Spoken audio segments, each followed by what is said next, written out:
On today's episode, our friend and guest host Keith Cowing from the SC Johnson College of Business here at Cornell is joined by tech leaders Mamuna Oladipo and Lola Oyelayo Pearson from Shopify and Miston Labs, respectively, to discuss uncertainty in the product and tech landscape. We're going to learn about how to pivot during a crisis, how to communicate with clarity, how to lead with transparency and purpose, and how to constantly evaluate why you're doing what you're doing, and then figuring out how to do it better. I think many of you will relate to this discussion. Be sure not to miss Lola and Mamuna's podcast called Lost in Tech. You can see the episode notes for a link to that. And a hot tip for you listeners, this September you can join Keith Cowing and Mamuna Oladipo and more industry leaders and Cornell faculty experts for the Product and Tech Leadership Summit, which takes place at Cornell Tech in New York City, again this September. So see the episode notes for more details. And now here's Keith, Mamuna, and Lola. Mamuna, Lola, so excited to have you. Welcome to Cornell Keynotes. Thank you so much. Pleasure to be here. Awesome to have both of you here. You have tremendous experience and perspectives globally across different companies, across different cultures. And today we're talking about change. We're talking about people or companies that have felt lost and how to find your way. We've had a ton of change, a global pandemic, a market crash, AI, all at once. It's a lot to deal with. And so I want to hop right in. Fun story. Lola, I was looking for things that were not on your LinkedIn profile. And of all places, I found a story about you hurting your knee. And instead of going home and sobbing, you ended up in a magazine. Tell me about this story. Yeah, this is a funny one. So this is a few years ago. I was working in an agency and we called ourselves like the V1 agency. So we, rather than kind of hiring a design team or an engineering team, we were like a product bundle and we would come in and help you do digital transformation. So figure out your process, figure out your product. So we had a lot of in-house fun because we always wanted to be aware of things ahead of our clients. And we wanted to be kind of playing with opportunities. And then, we'd create these internal projects that allowed us to do an end-to-end and then be able to talk about it credibly with the client. So I was running with my trainer. And I'm hyper flexible, hyper mobile for people who know that, which, I think we used to just call it double jointed. And I managed to do something really awkward when doing a sprint drill. And I snapped my anterior cruciate ligament, so ACL, which is a very common sport injury. And I was given this mechanical brace that didn't do anything, but it prevented my leg from hyperextending whilst it was healing because there was no ligament to prevent that. And so I walked into the office one day and everyone was like, Robo Lola. And I was like, it's mechanical. Like, what the hell? And I'm in a lot of pain. And I was really grumpy for ages. And one of the co-founders, he came to me and he was like, hey, what if it wasn't mechanical? And we basically invented a project where we looked at the data that I needed, my physio needed, my surgeon needed for my knee.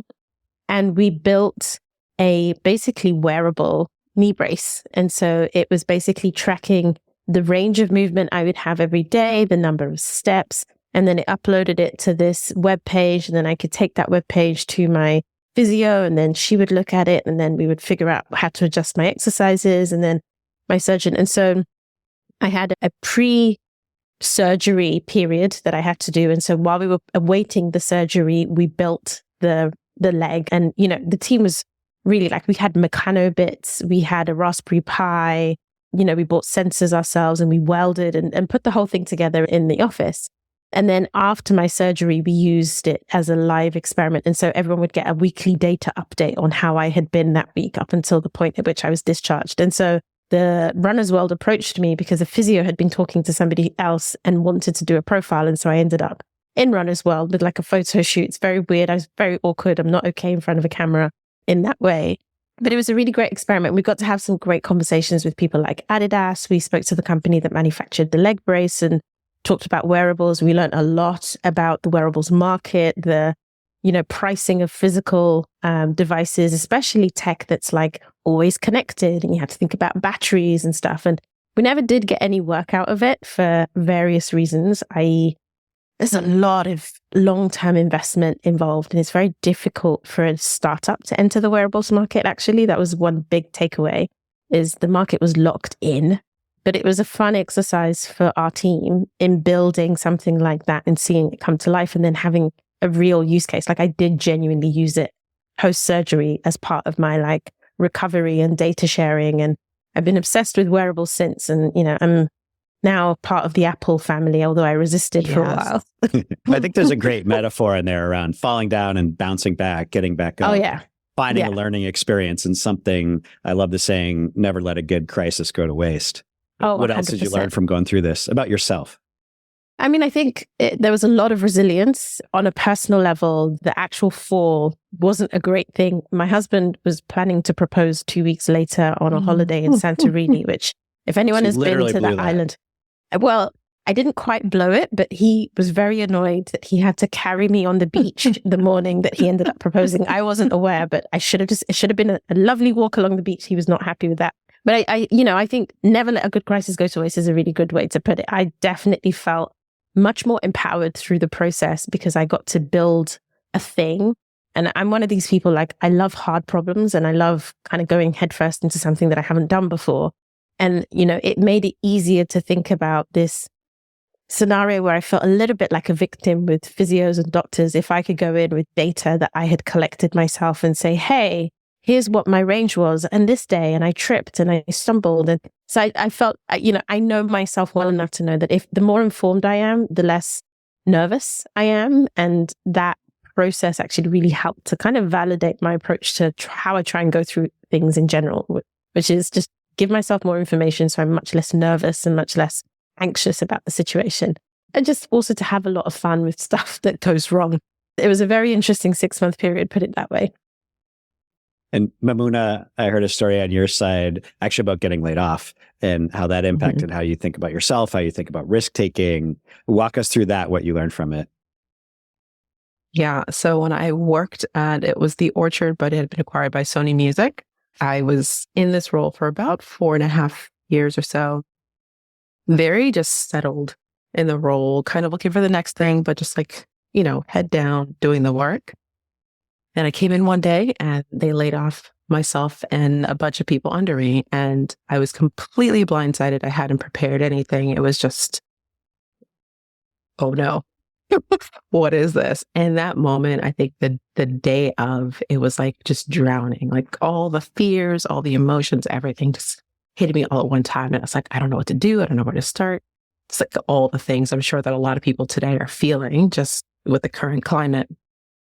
And so I remember like a week into it, I was like just very down, like trying to almost panicking, like, okay, how do I find the next thing? What do I do?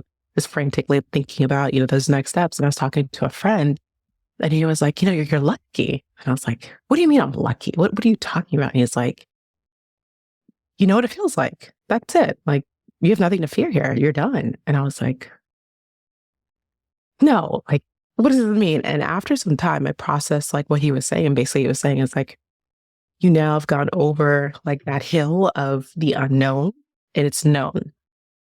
And so from here on out, you have an understanding of this feeling. And so now it's like up to you to decide what you want to do with that. And it just sort of turned a new page for me in that I was able to now say, okay, like, let me take a quick second. Maybe it's not as bad as I think it is. And this is just for me, I'm sure everyone has different circumstances, but for where I was, I wasn't like job hunting. I wasn't networking. I wasn't doing any of the things I probably should have been doing. So I said, okay, like it was close to summer. It's okay. Let me just take some time, think about, that environment I was in. Was it an environment I could thrive in? Was that the right setting for me? If I were to take a new role, what would be good for me? I was feeling burned out and tired. I said, okay, I'm going to give myself some time. I'm going to evaluate just what I want and what's going to be next for me.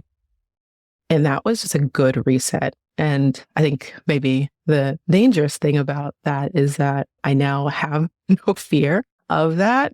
Not to say that I go to work recklessly every day looking to be terminated, but I definitely operate in a world where I don't fear that. It's like there is no sense of like, oh my gosh, if I don't have this job, there's no me, there's nothing I can do. Like I know that there is always another opportunity. I know that I can stand on my feet. And I, just want to encourage folks who have been laid off recently, who are going through this phase to, find their footing and take the moment to see it as an opportunity to kind of reset, understand what you were doing, if that was a good fit, to what you want to do, what environments you thrive in. Lola, you always have like a good analysis for opportunities. The three questions. Yeah. This is my personal 3 questions that I ask myself, but I also mentor people and I always share it, which is like at any point in your career, whether you're employed, unemployed, or what you're looking for, you kind of say like, what is the job that I'm doing day to day? And does it feel good? Am I happy with that?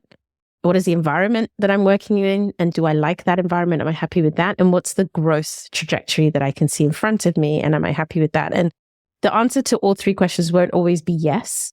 But depending on the answers, you're checking in with yourself to be like, am I okay to stay or do I need to change something? And it could just be, here's a conversation I need to have with my boss about, hey, I kind of want to shift what's happening in my day to day, but I love this environment and I feel like there's an opportunity here, or I feel like I'm not growing. In a layoff context, I think it's also like, what didn't work for me in that previous environment, or what did, and therefore, what do I need from the next environment and the next role to kind of be in a better position? And I think whatever happens to you, as long as you're always being honest with yourself about what brings out the best work and the best kind of emotional well-being for you at work, then you're always going to gravitate towards something that does long-term have, a good outcome for you. But if you're, I think people who, and maybe to tap into like a zeitgeist, I think there are some folks who are almost going through layoffs and it takes them a while to realize that it was a blessing because they actually really hated their job, or but they were working at a company that everyone was like, oh my God, you're doing so well, but they hated what they were doing. And so they're starting to realize that if they ask themselves this question, maybe you are a better fit for a different environment, a different brand, a different context. And being laid off allowed you to take the time to have that reflection. Let's talk about one keyword I heard in all of that, which was fear. And you talked about having fear, getting past the fear, getting the confidence and the swagger to really have your own agency, have your own optimism. And I see this on organizations too, not just individuals. I coach CEOs and chief product officers, and frequently they'll say, oh, we need a new strategy, or we're not moving fast enough, or the roadmap is broken. But then you dig under the covers and you find actually you're missing collaboration at the team level, and that's the core problem. And why is that? Well, there's no trust. Why is that? Well, because people have fear. And when they have fear, it's going to lead to bad decisions. It's going to lead to them being closed, not being open, not having transparency. I'd love to hear you talk a little bit about what you've seen in companies that can cause fear, micro behaviors, and what you've seen in companies that can get past the fear and generate that optimism, that energy, that agency that really helps companies move fast and deal with, okay, we've been through all these changes. Now what's next? How do we get our swagger back? The foundation is, for me, is Maslow's hierarchy of needs, is it? And that the base foundation is, I think, it's psychological safety. And what happens in a lot of environments is that individuals, maybe they don't understand how their jobs fit into the overarching strategy. Maybe they have a manager that doesn't see them or like feed energy into them so that they feel like they're growing. But there's uncertainty in their day to day. And what happens in that type of environment, like what Lola was saying earlier, you don't actually know, how you're doing, how you're performing. So there's a lot of uncertainty into just like, am I doing the right job? Am I doing enough? Am I secure in the work that I'm doing? And once you're operating that space, you either are going to burn out because you're putting pedal to the metal, maybe in the wrong direction. You're not getting that feedback. It's an empty space to drive in. And if you have a lot of people sort of in that same setting, you'll find that your team of individuals are not operating efficiently or effectively. And once I was brought into a company where they said, oh, we have a team of 12 people, but, they're not efficient and effective. So, okay. And you talk to the individuals and they are very competent, very knowledgeable, but it's just that they haven't been given something that they can attach to and say, okay, I understand what is expected of me. I know how you're measuring success of me. I know how I can drive this thing forward. And so in that world, really it's on the company to say, okay, here, first I see you. Here's what I need from you. Here's how I'm measuring success. Here's the thing that we as a company need to achieve. And here's how your role plays a part in that. And that level of clarity can do a lot to not only create just aligned directional thinking, but also for the individual, they understand how to measure themselves within the company so they know that they have impact. What are your thoughts, Laura? Yeah. No, I would build on that. I think 100% to that. The first point you made about like, what am I contributing to that? I think we've over talked it and people kind of dismiss the value of mission clarity. Yeah. but it really helps everyone to understand, why am I here? We met at a company where the mission clarity was absolute. We knew we were powering entrepreneurship. We felt passionate about that individually. We understood that problem space, and it helped to show up for the company. Even when you disagree, you kind of feel that you're able to kind of respond to that on an emotional level, and it charges up a lot of the decisions and a lot of the uncertainty you might face. But I think there's one additional factor that people do underestimate, and I think a lot of large companies that diversify or have a lot going on also miss. Personally, for me, I think I need the North Star, but I've also found understanding how we make sure we're doing well or we're meeting our objectives is like so foundational. And a good example of this is in tech. I bet, 5 out of 10 people working in a tech company today, unless it's a traditional commerce business that sells like online retail, they do not know how their company makes money. And the problem with that then is I'm optimizing for the North Star. I am aspiring towards this bigger goal that we have, but I actually don't know how the company makes sure I get paid. And so I start making decisions that undermine the bottom line. I start overinvesting in an opportunity, or I don't have any fiscal control. And then comes the negative impact of that, which is we've got to cut people, we've got to make changes, we've got to do all of these things. And then you reintroduce fear, because in not understanding the business model of where you're working, suddenly everyone's attempts at following the mission don't really work, because you've got to follow that mission, but you've got to stay on budget. You've got to make sure the money's coming in, and you've got to do the ROI game. And that absence of commercial context, I think, is undermining a lot of tech businesses today. And can you walk us through some specifics? Put us in the room. You've been in a bunch of different scenarios, Lola. You've been in financial services at Capital One. You've been at Shopify, agencies, blockchain, really different environments. Tell us a behavior or two that you've seen specifically in a Zoom room, in a conference room, that bred fear, even without the leader understanding it, or that got rid of fear and helped the team really be informed and empowered. Yeah, so I'll give you an example of my time at Capital One, which I really enjoyed. And I was at Capital One in the UK. I used to lead the design organization. It's a much smaller business in the UK, but it carries over a lot of the brand values, the ethos of the bank in the US. And one of the challenges that we used to have is Capital One went through this reinvention, I think, mid-2000s, where it really wanted to become a fintech, right? It wanted to move from this. And it's always been a progressive bank. So it's been very different to your traditional bank. They always used data really well. They always wanted to invest in tech, but then they wanted to transform. So they went all in on Scrum and, embedded tech teams and sprint management, and really wanted to kind of adopt this tech first culture. But one of the challenges they had was now they were hiring people who didn't come from financial degrees, financial backgrounds. And so you would bring in somebody who'd kind of graduated from software engineering or from the School of Arts to join your design team. And you would want to mobilize them around the mission, but they didn't understand how banks make money. And so you would often end up in the room where you're discussing a feature. And I remember at one point we were discussing an opportunity around what became known as the buy now, pay later phenomenon, right? So I was at Capital One in the UK ahead of when the UK's biggest player, Klarna, really kind of hit. And we had research, behavioral research, not, hard facts and statistical data, which is quite key. And we were kind of making this call that like, hey, we really need to go after this opportunity, but we couldn't price it. And the team that had done that research had basically gone and done interviews, and they'd modeled scenarios, and they'd built prototypes, and they had confidence behaviorally that this thing was going to be a huge thing.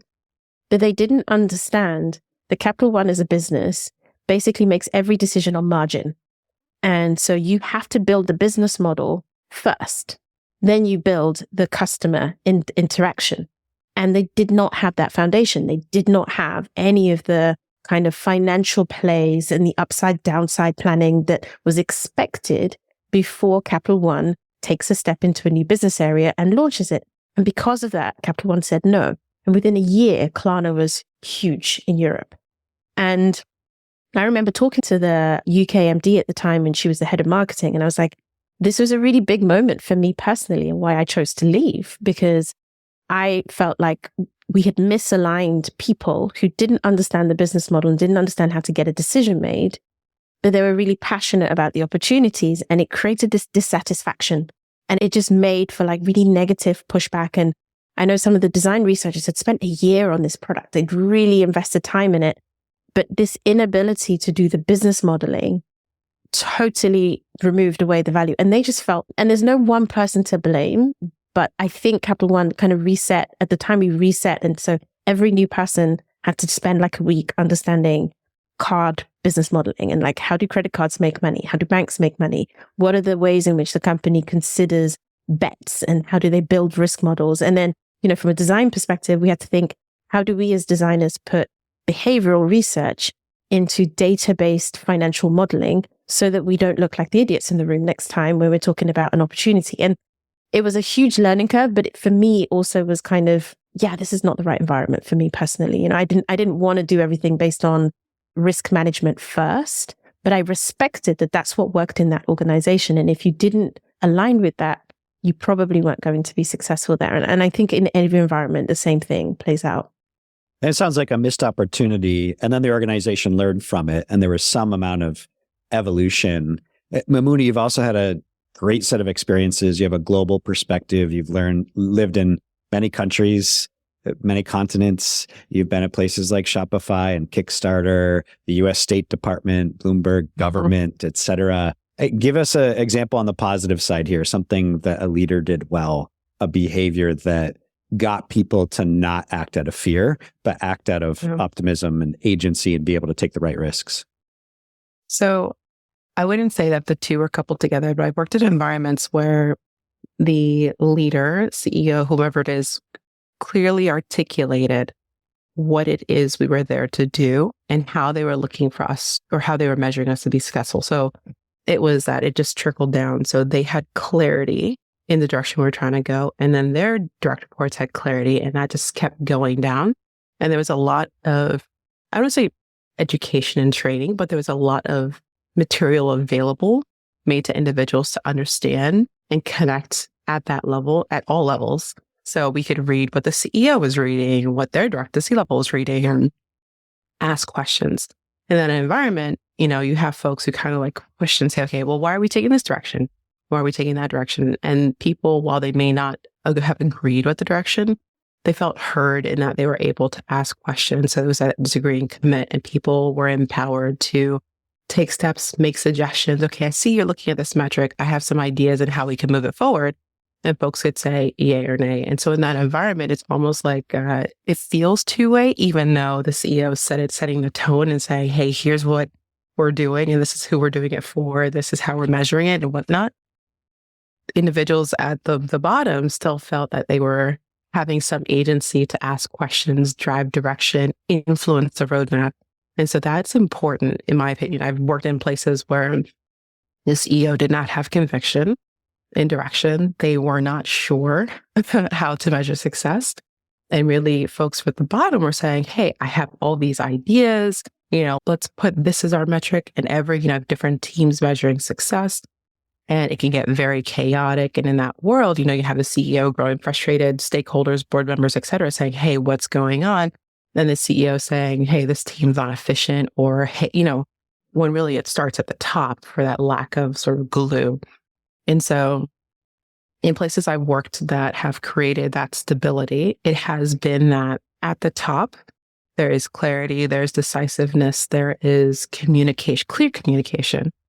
But also going from the bottom up, there's opportunity to communicate. I think that's the thing that is missing in a lot of places where you may just have people top down to say, hey, do this thing. And folks are like, okay, I hope I do this right. The managers are like, hey, just, out of fear as well, like, hey, just please get this thing done. This is how you're being measured for success. And they may not themselves even know how to direct their direct reports because they don't feel comfortable asking questions higher up. Right. So they're just like, oh, this is what I was told. Okay, why were you told that? Who are we doing it for? I don't know, just do it. And then it starts to trickle down. And folks are like, I don't know why we're doing this. I'm just doing it. So let's see what happens. And after some time, you just get mediocre work. At the higher level, you start asking, why am I getting mediocre work? And as you look down, you start to see your messages watered down. The folks who are communicating the message don't understand your message. They understand how they themselves are being measured. But everyone is living in a space of fear because they're afraid to ask that person on top to say, could you pause for a second and clarify?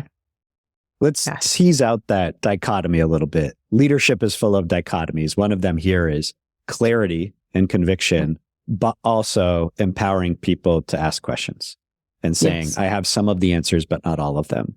And this is a direction. Yet I want everybody to be able to question things because that's one of the key skills in the organization. If you're coaching a team, a leader, whether it's at the CEO level or a new employee that has to be a leader in their own right, how would you coach people to exhibit the behaviors day to day where you can balance conviction, yet encouraging people to ask questions, especially in an environment where maybe they had conviction and then an asteroid hit called COVID and you had to rethink a bunch of things. And then an asteroid hit and the market was down and the budgets from your customers totally disappeared and you had to rethink. And AI hit and now you have to rethink. And so you might have conviction and then all of a sudden have to figure it out again. So there's these moments where you can feel lost temporarily and you have to find your way again. In that moment, how would you coach a team to balance conviction and being open to being questioned? So many thoughts on that one. I think I'll caveat. What's the largest team I've ever led is probably 200 odd people. So this is not like multi-thousand, multinational advice. But I think the thing for me that I have observed worked for me as somebody participating in an organization that had to make decisions in difficult or pivot in difficult times, and certainly that I try and apply to my leadership style, is to just state very clearly where you're at. Here's what I know for sure. Here's why I feel confident that this path we're going to go down is a path that we should go down. Here's the stuff that's unknown. And this is what we're going to try and use as a measurement to help us correct. And I'll tell a story about something that I ended up using as a tool a few years back. So in the same agency, we're doing a digital transformation project for this not-for-profit, which was a super interesting world, like not-for-profit that was cash rich in the music industry. So they don't lack funds to invest and they don't need to just make profit. So this creates a very weird business context, but they had to digitally transform. So we're talking about pre-streaming era. Everything is changing around them and they need to serve their mandate really well. And one of the things that we had to develop was this, they were looking at things like OKRs and ways of communicating. How do we go towards this digital era and like help people understand what they're doing? And we ended up dumping them and developing something called like GRIP, right? And it was, what numbers do we need to see grow? What numbers do we need to see reduce? Recognizing that there's a tension between these. So we can't be profit seeking while we're making massive investments. We can't be cost cutting massively when we're shifting the shape of the organization. What improvements need to exist in the culture? So the things like, team norms, process norms, productivity, and then what potential are we investing in? On the assumption that if we have to do digital transformation now, we should never digitally transform again.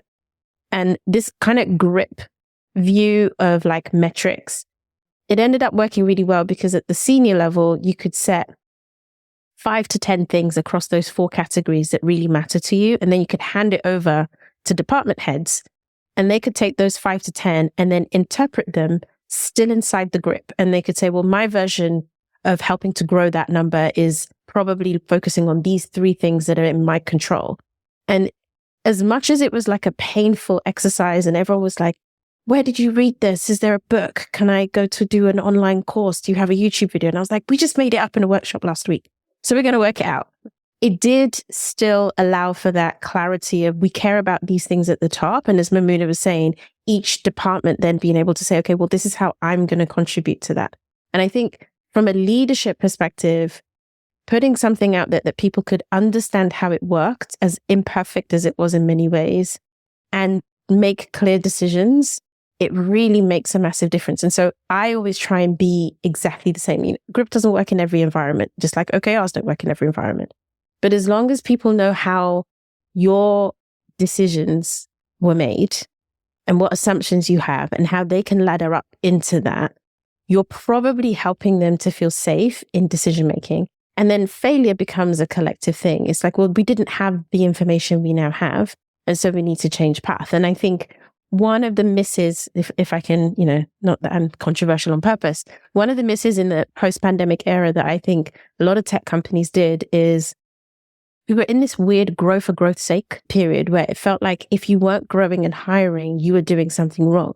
But I feel like if you'd asked a lot of leaders, what were you hiring for? They didn't have the work. They didn't understand the value of growing their workforce. And so their metric was misaligned. And what we've now seen is a correction. But we're also seeing the converse. It's like, why are you doing layoffs? Well, the market really likes them, but I'm not sure if I need to do them. But if I don't do them, it's not seen very well. So again, you're kind of missing this clarity of what am I actually measuring for my company? And I think as a leader, if you're going to stand up and say, we're doing layoffs because we cannot afford this amount of staff and we've got to reset our business model, no one's going to resent you for it. If you're doing layoffs because you hired people because you didn't really know what you were hiring them for, and now you got to fix that because you've got a communication tax on your company, everyone's going to be like, do I trust the next decision you're going to make? Because wasn't that obvious before you did it?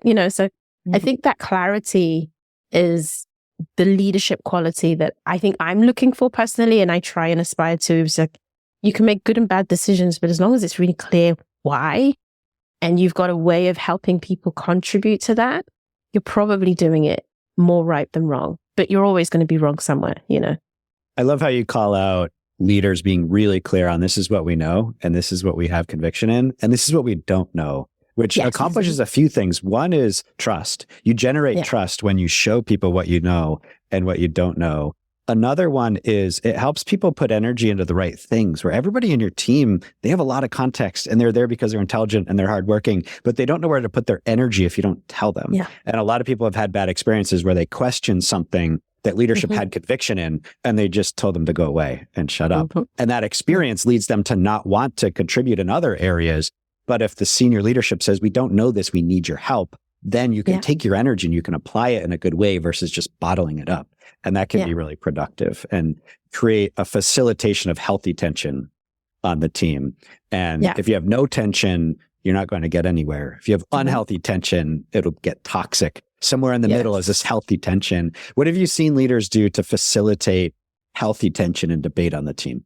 I think we've lost some of the intellectual debate that came a little bit more naturally in a room that doesn't quite come as smoothly on Zoom. And I think it's incredibly important, but it takes hard work to facilitate. What are you seeing people do well right now that our listeners can learn from? So COVID hit and everyone went remote, and then we made a bunch of changes. There were layoffs. There's a lot just happening all at one time, and folks were uncertain. They were nervous. And, I as a leader was saying, okay, I want to pull the group together. I want to capture their feedback. I want to understand how I can improve. What are the things that leadership can be doing to better just manage the group of individuals we have on Earth, to keep them engaged, interested, feeling secure in their roles.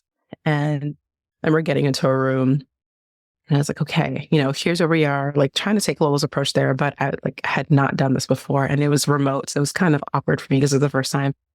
And I was asking folks for feedback, and people were just mad. Like, they were just like, why are we doing layoffs? What does this mean? It's COVID times, don't you have feelings? And just like a lot of emotion. And I didn't understand at the time how to ask the right questions I didn't know why I was asking the questions. I think I just wanted to get people in the room to create a release valve. And in reality, if I were to do it again, I likely would have gone in with intention to say, okay, first, here's where we are. Same thing I was saying. Here's what we know. Here's why we took the steps we took. There are, 3 areas of investment potentially that we want to go down. I want to get from you all, how you feel we could better approach these areas. You want to be able to bring people's voices together. You want them to feel heard, but you want to make sure you direct that energy in the right directions. So how can our whole conversation be useful for everyone? So I don't want them to just be like, I hate this place, whatever it is, but okay, I'm frustrated, but I'm frustrated because I feel like I have this idea and here's what I would have done. Okay, great.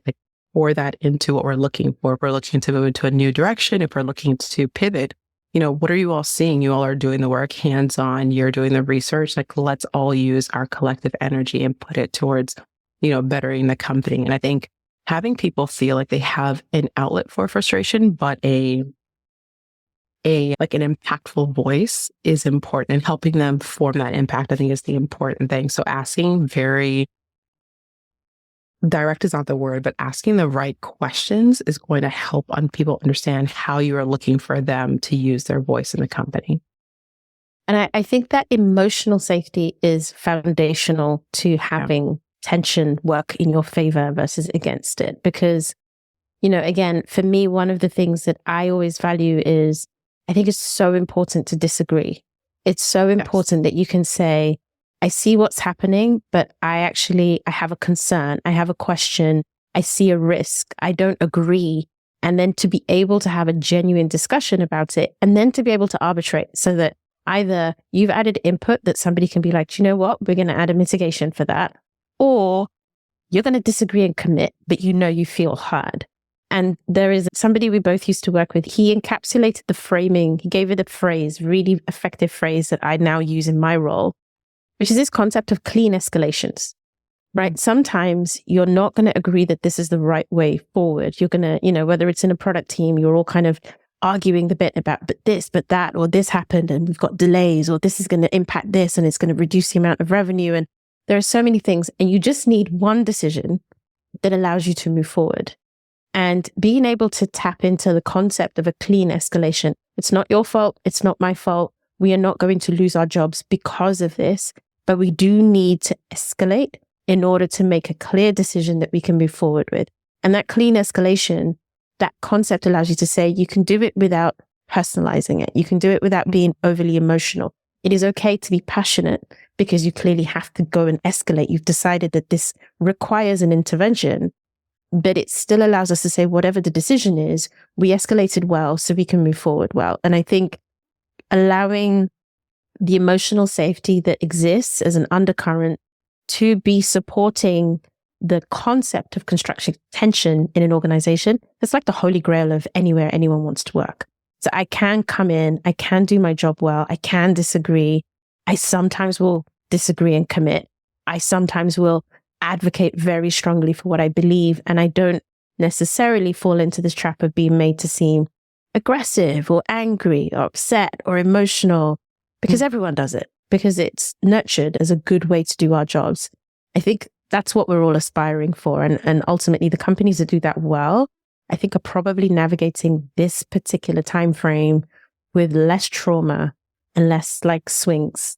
Like, today we do this, tomorrow we do that, and blah, blah, blah. It's like, no, they're much clearer on their, like, how they go from one step and put one foot in front of the other. What have you found if you're coaching a leader of a team to have them exhibit the behaviors that empower the team and make them feel this way versus having the fear? What specific behaviors would you be encouraging this leader to exhibit every day, every week? Empathy. And how would they do that? So empathy, it can show somebody how to behave, but how would they demonstrate that empathy? I mean, honestly, I think it's putting yourself back at the beginning of your career or early on in your career when you're just trying to get your first steps in. You're trying, like, you want to be impactful, you want to be heard, you want to move up, whatever that means for you. And so it's like, okay, as a leader, that the person you're speaking with, the person that you're guiding, wants those things. And some folks withhold that because they just don't care or whatever it is, right? So you just want to say, okay, as a leader, tap into those things because those are motivators. If you can get a person who feels they are heard, listened to, they have space for development, they are going to give you whatever they can. And that's how you really engage an employee. And so that's what I would really just that's what I would start with if I was coaching a leader.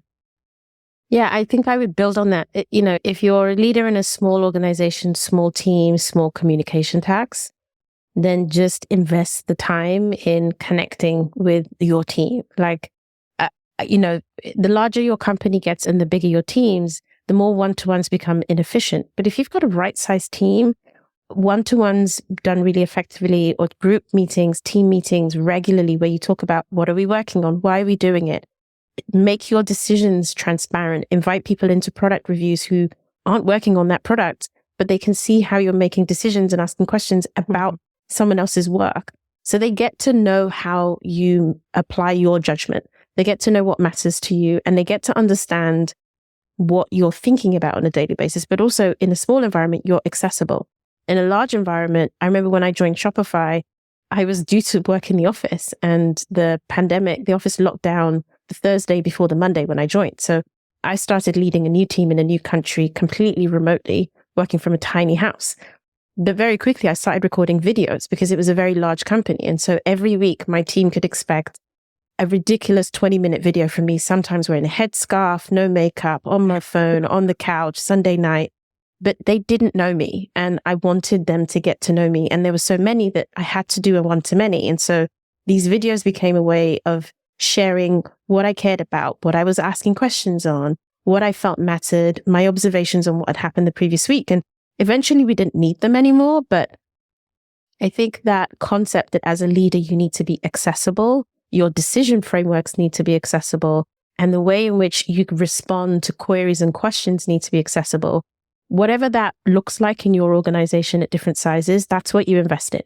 And as long as that foundation exists, people believe you and they trust you, and they come to you with their ideas, they come to you with their challenges, and your behavior by being accessible becomes a role model for how to actually engage around product work or people work in the team. And again, it's something I look for when I'm looking at an organization is like, do we have a battalion person who hides behind 10 chiefs of staff and like is never available and only does perfect comms?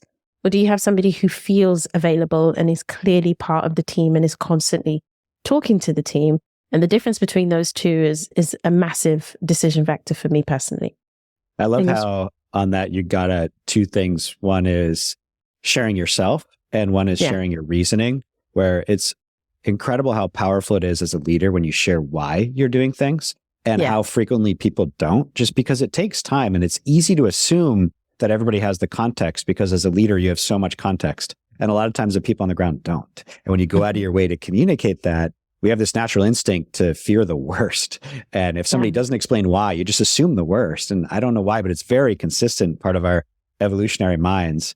And leaders that say, well, this is exactly why we're thinking this and why we're making this decision, that resonates. And then it leads to trust. And when I first took on a key leadership role in one company, the founder told me, you need to communicate and communicate and communicate until you think it's about enough, and then double that. And that's probably about right. And it was absolutely true. And you learn this over time.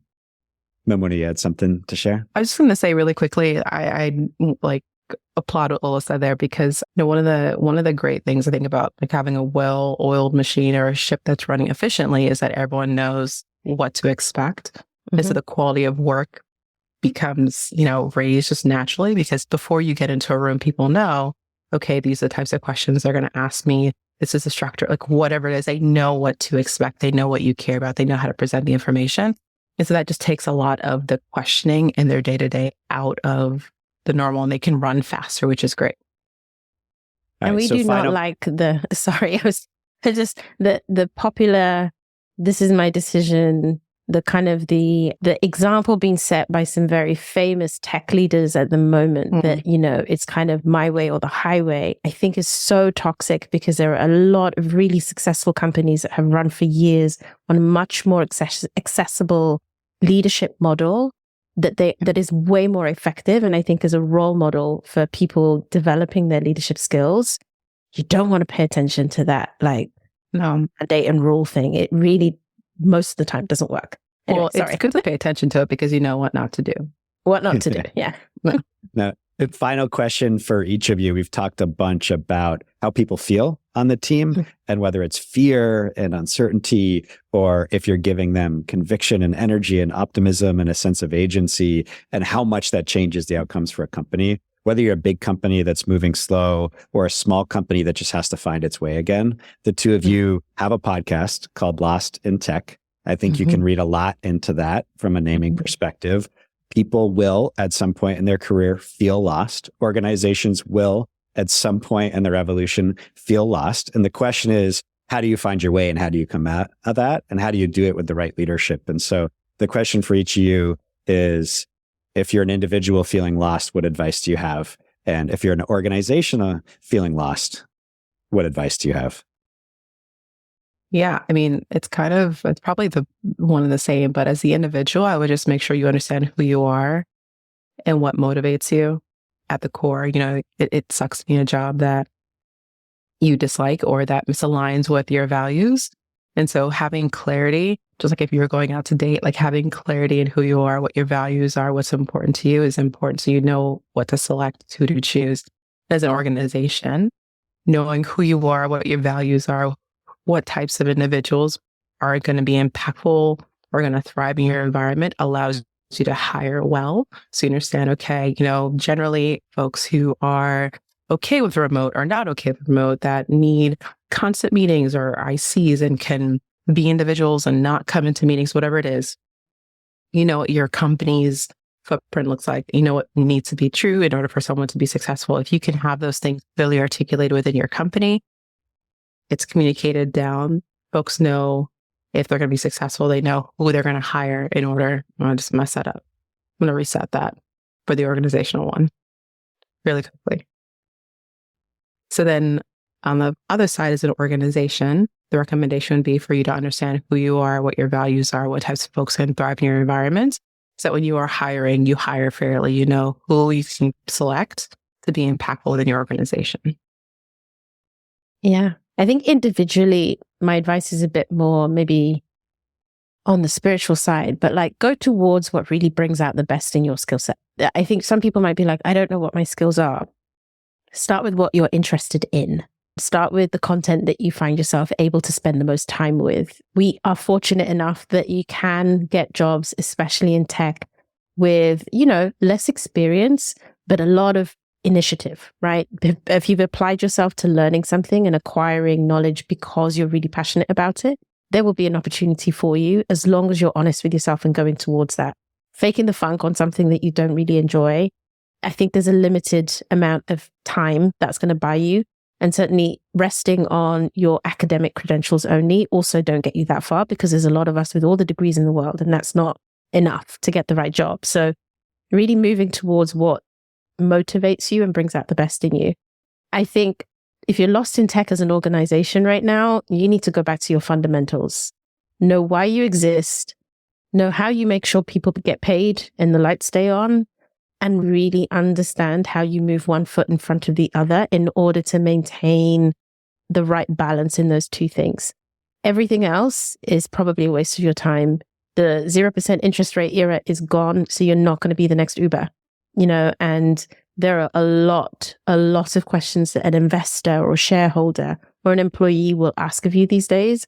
That means it's really hard to fake it if you're one of these like resting investing managers as well. It's like you actually need to show up and do your job. So like as an organization right now, if you're lost, it's time for fundamentals. And I think really think about why you're doing what you're doing, because it's going to be what matters long term.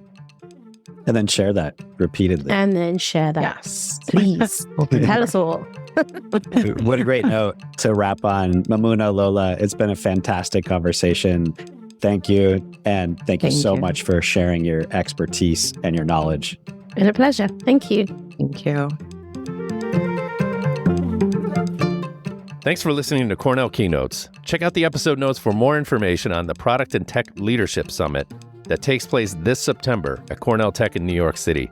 And be sure to check out Mamouna and Lola on the podcast Lost in Tech.